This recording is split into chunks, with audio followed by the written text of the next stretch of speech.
अशुद्ध आत्मा भी उसकी आज्ञा मानती है।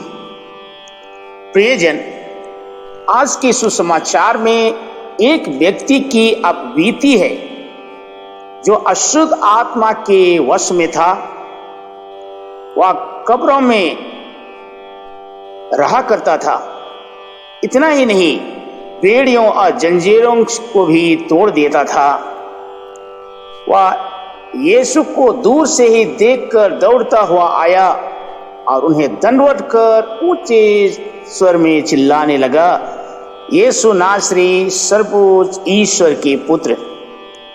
यीशु ने उनसे कहा, अशुद्ध आत्मा इस मनुष्य से निकल जा। हमें यह घटना दिखाता है कि यीशु की शक्ति और अधिकार अशुद्ध आत्मा के ऊपर भी है। और इसलिए यदि हम ना भी विश्वास करें, इस चमत्कार के द्वारा हमें विश्वास प्राप्त होगा। आइए हम एडी मार्क से आज के सुसमाचार को गंभीरता से सुने। आज का सुसमाचार संत मार्कुस अध्याय 5 पद संख्या 1 से 20। वे समुद्र के उस पार गेरासेनियों के प्रदेश पहुंचे। यीशु ज्यों ही नाव से उतरे, एक अबदूतग्रस्त मनुष्य मकबरों से निकलकर उनके पास आया। वह मकबरों में रहा करता था। अब कोई उसे जंजीर से भी नहीं बांध पाता था, क्योंकि वह बार बार बेड़ियों और जंजीरों से बांधा गया था। लेकिन उसने जंजीरों को तोड़ डाला और बेड़ियों को टुकड़े टुकड़े कर दिया था। उसे कोई भी वश में नहीं रख पाता था। वह दिन रात निरंतर मकबरों में और पहाड़ों पर चिल्लाता और पत्थरों से अपने को घायल करता रहता था। वह यीशु को दूर से देखकर दौड़ता हुआ आया और उन्हें दंडवत कर ऊंचे स्वर से चिल्लाने लगा, हे यीशु, सर्वोच्च ईश्वर के पुत्र, मुझसे आपको क्या? ईश्वर के नाम पर प्रार्थना है, मुझे न सताइए। क्योंकि यीशु उससे कह रहे थे, अशुद्ध आत्मा इस मनुष्य से निकल जा।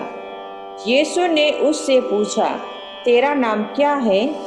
उसने उत्तर दिया, मेरा नाम सेना है, क्योंकि हम बहुत हैं। और वह यीशु से बहुत अनुनय विनय करने लगा कि हमें इस प्रदेश से नहीं निकालिए। वहाँ पहाड़ी पर सूअरों का एक बड़ा झुंड चल रहा था। अब दूतों ने गिड़गिड़ाते हुए यीशु से कहा, हमें सूअरों में भेज दीजिए, हमें उनमें घुसने दीजिए। यीशु ने अनुमति दे दी। तब अबदूत उस मनुष्य से निकलकर सूअरों में जा घुसे और लगभग 2000 का वह झुंड तेजी से ढाल पर से समुद्र में कूद पड़ा और उसमें डूबकर मर गया। सूअर चराने वाले भाग गए। उन्होंने नगर और बस्तियों में इसकी खबर फैला दी। लोग यह सब देखने निकले। वे यीशु के पास आए और यह देखकर भयभीत हो गए कि वह अबदूतग्रस्त, जिसमें पहले अबदूतों की सेना थी, कपड़े पहने शांत भाव से बैठा हुआ है।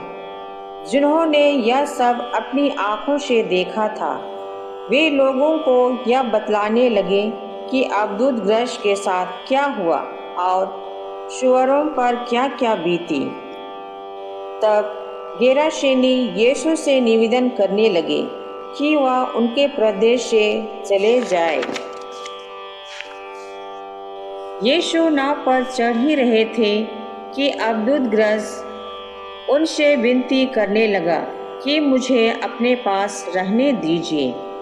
उसकी प्रार्थना अस्वीकार करते हुए यीशु ने कहा, अपने लोगों के पास अपने घर जाओ और उन्हें बता दो कि प्रभु ने तुम्हारे लिए क्या क्या किया है और तुम पर किस तरह कृपा की है।